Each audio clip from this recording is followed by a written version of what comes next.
Bonjour à toutes et à tous, bienvenue dans cette première campagne de précommande de l'année 2020. Alors dans cette vidéo, je vais vous présenter nos nouveautés, à savoir le manga 2 de Neogicia, le light novel 3 de Noob et le hardbook spécial des 10 ans de Noob, avec près de 200 affiches officielles et une grosse édition de luxe. Comme d'habitude, comme il y a plusieurs nouveautés, si vous ne trouvez pas ce qu'il vous faut dans les contreparties et les packs proposés à droite de la page Ulule, il faut simplement répéter l'opération. Il suffit de sélectionner une contrepartie, d'aller au bout de la procédure, puis de recommencer avec une autre qui vous ferait plaisir, et ainsi de suite. À la fin, on cumulera chacun de vos choix à partir des fichiers qu'on recevra et tout arrivera chez vous. Pour commencer, avec Joris Boyer, on a terminé le tome 2 de Neogicia en manga à 100%. L'envoi va se faire immédiatement après cette campagne de réservation, donc ce sera vite chez vous. Ce tome est la suite et fin de l'arc des origines de Tabris. Ça veut dire que si vous avez déjà le tome 1 ou que vous avez envie de vous lancer, vous aurez la collection complète de Neogicia en manga avec ces deux tomes. On essaye de faire comme au Japon avec un système de prépublication via Tipeee qui est un peu notre Shonen Jump en ligne, puis quand c'est terminé, on sort l'édition papier. Les habitués le savent déjà, mais on préfère proposer des contenus courts sous forme d'arc narratif conclusif, un petit peu comme Sword Art Online.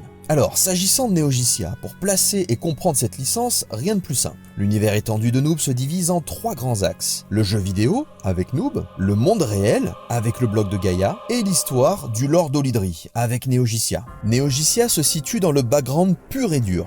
Ici, on oublie la notion de jeu vidéo. Prenons un exemple. Quand vous jouez à World of Warcraft, c'est un MMORPG. Vous contrôlez un avatar, si vous mourrez, vous ressuscitez au cimetière, vous pouvez vous déconnecter quand vous voulez, bref, c'est comme dans Noob. Par contre, quand vous regardez une cinématique, là on est au cœur de l'action. Si un personnage meurt, c'est pour de bon. Si une ville est détruite, ça impacte le lore de l'univers, et ben Neogicia c'est exactement ça. C'est la véritable histoire des héros d'Olidri. Le pilier de Neogicia, ce sont les romans. Il en existe 3 pour le moment qui contiennent au moins 75% de contenu inédit et supplémentaire par rapport aux BD et aux mangas. Pour le moment, 2 arcs sont terminés, à savoir Second Éveil et les origines de Tabris.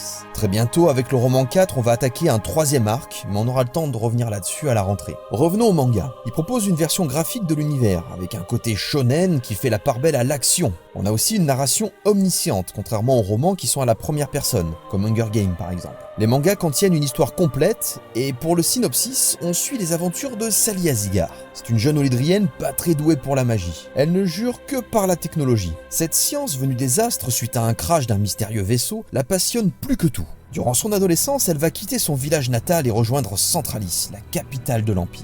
Son objectif est de participer à un programme appelé Neogicia. Ça consiste à subir une injection d'un sérum appelé N01 qui détruit les antennes captatrices de mana du sujet pour toujours. L'Olydrien devient alors un néogicien. Il ne pourra plus jamais avoir recours à la magie, mais en échange, son corps compense avec des sens plus affûtés et une condition physique démultipliée. Les néogiciens sont plus rapides, plus agiles, plus forts, ils voient, ressentent, entendent des choses imperceptibles pour les Olydriens normaux. Dans le cas de Sally Asgard, le processus atteint des records. C'est du jamais vu. En plus de ça, notre héroïne va développer des dons rarissimes en télékinésie. Elle est capable de déplacer des choses par la pensée, d'ériger des barrières invisibles ou de repousser une menace d'un simple regard. Si tous les néogiciens étaient dotés de telles capacités, ça changerait absolument tout et l'Empire pourrait remporter la guerre qui l'oppose à la Coalition. Pour rappel, la Coalition est une faction partisane d'un monde sans technologie dans lequel seule la magie régirait la nature et les êtres vivants. Voilà en ce qui concerne Neogicia. Vous pouvez commander les mangas mais aussi les romans, que ce soit sur Ulule ou notre boutique officielle PGM Stuff. Abordons à présent le hardbook des 10 ans de Noob. Au moment où je vous parle, il est chez l'imprimeur. Comme pour le manga de Neogicia, les envois auront lieu dès la fin de cette campagne de réservation, donc ce sera très rapide.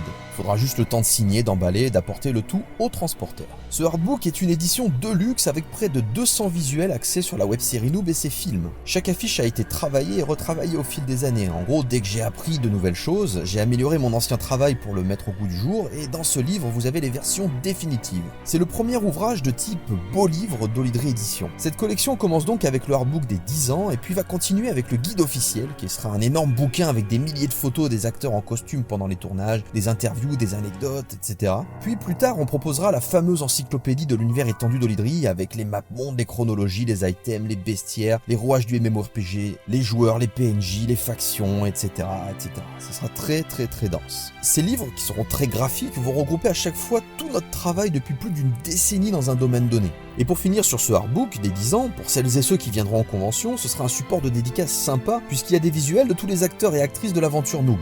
Et pour finir, certains s'en souviennent probablement, mais depuis qu'on est allé au Japon, on est devenu fan du format light novel. C'est plus petit qu'un manga, ça mélange des illustrations avec des textes comme un mini-roman, et ça met l'accent sur des dialogues et l'action. C'est très immersif.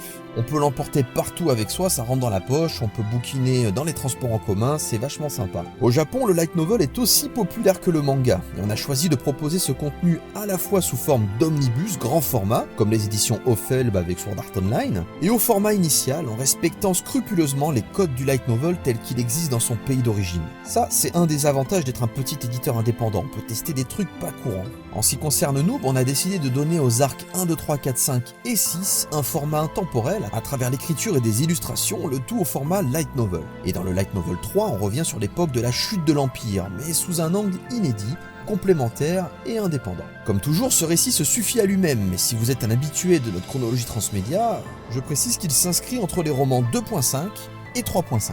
Si vous avez précommandé la Tour Chronaria Collector version Ultime ou PGM, vous n'avez pas besoin de réserver le Light Novel 3 de Noob, il arrivera chez vous automatiquement. Alors évidemment, si vous avez déménagé entre temps, prévenez-nous via les messages privés d'Ulule ou de notre boutique en ligne PGM Stuff, parce que mine de rien c'est important, si on ne sait pas où le colis doit aller, forcément il y a des chances qu'il se perde. Dernier point, contrairement au manga 2 de Neogicia et au artbook des 10 ans de Noob, le Light Novel 3 de Noob sera terminé pour mi-avril. Donc cet envoi sera fait dans un deuxième temps. Voilà, merci de m'avoir écouté, j'espère que ces nouveaux contenus vous plairont. N'oubliez pas que la saison 10 de Noob reprend aux alentours de fin février, donc bientôt, avec une diffusion régulière. La saison des festivals reprend très vite elle aussi et on continue de bosser sur le jeu vidéo Noob qui devrait être bouclé d'ici la fin de l'année, sans oublier Noob le film, prévu pour le Grand Rex en octobre 2021.